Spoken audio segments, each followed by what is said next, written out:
د ده په کور کې چې کوم خر ولاړ دی دی د هغه نه هم زیات ګمراه دی.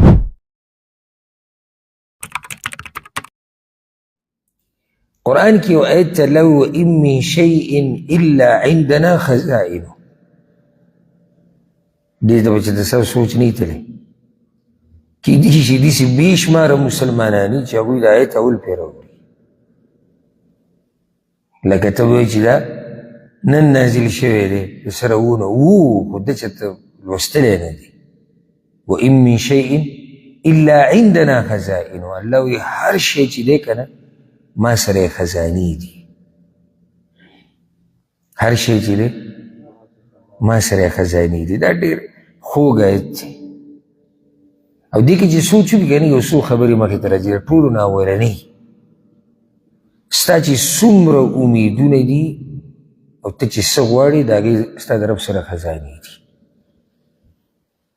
ستا د رب سره څه دي؟ خزانې دي. نو د هغه نه یې غواړه او کوم چې اسباب دي کوشش دی محنت دی هغه خپل جاري ساته او د دې هر څه د الله سره خزانې دي او ته یې غواړه.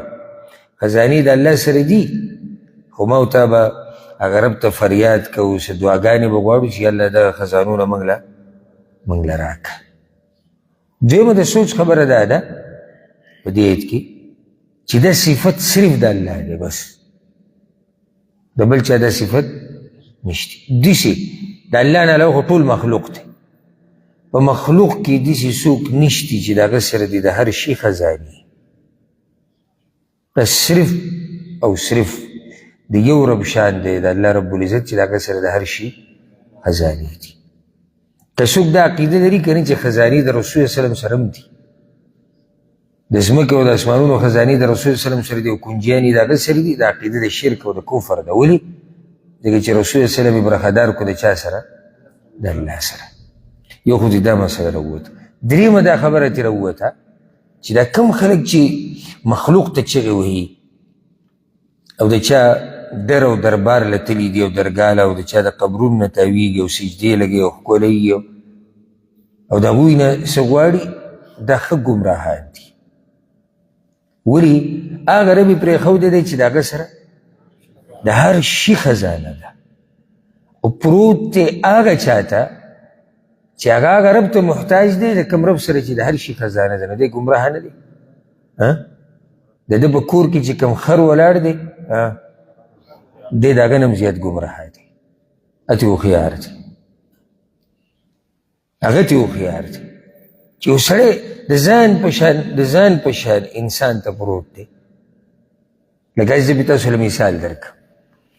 یو سړی داسې یو مثال، یو سړی دی چې خلک وایي چې دا پیر دی او دا الله سره برخه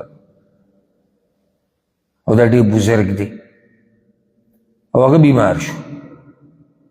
ډاکټر صاحب له موږ بوتو چې دله علاج وکړه، پیر صاحب بیمار شوی دی، هغه ورته دوایي ولیکله، علاج یې وله وکړو. څه وخت بعد هغه مړ شو، پیر چې دی څه شو؟ مړ شو. هم هغه ډاکټر بیا د ده د قبر سره ولاړ دی او د ده نه روغ صحت غواړي. د ده په کور کې چې کوم خر ولاړ دی هغه د ده نه هوښیار نه دی؟ خبره مې دې پورې وکړه. پرون ده پیر صاحب ته ستنې وایلې او دوايانې ورته لیکلي چې دی ښه شي، نن دی د هغه قبر ته ولاړ دی او هغه ته چغې وایي. لکه نو دا خو ځان ښه کولی نه شو، تا پسې راغلی وی ما ته څه دوايانې ولیکه که الله راله صحت راکړي، نن ته دلته ولاړ یې. دا څومره لوی کمعقلتوب دی. جی دلته پیر دی او هغه داسې دی او هغه دا دی او موږ هغه له چانده کوو، موږ هغه له دا کوو، موږ داسې هغه هاهو جوړ دي. بیا پیر صاحب مړ شو.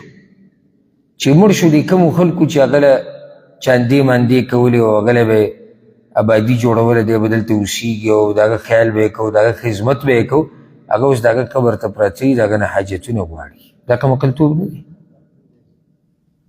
پرونه پورې چې تلي ګیا وي د هغه دپاره دې منډه واله، نن ته د هغه نه غواړي. نو د هر شي خزانې د چا سره دي؟ الله سره. د الله نه یې غواړي. او مقصد زما د خبرې لوی هغه دا و، لوی مقصد هغه دا و چې ستا د رب سره د هر څه خزاني دا څه چې ستا زړه کې د دې سره هم خزانه ده. اوس ما ته پته نه چې ستا زړونو کې څه دي، خو هر چا ته پته ده. دا څه چې ته غواړې که نه د دې سره هم خزانې دي. غواړی چې او په خپل وخت به درله درکړي که ستا پکې خیر و. دا اوس بله خبره یاده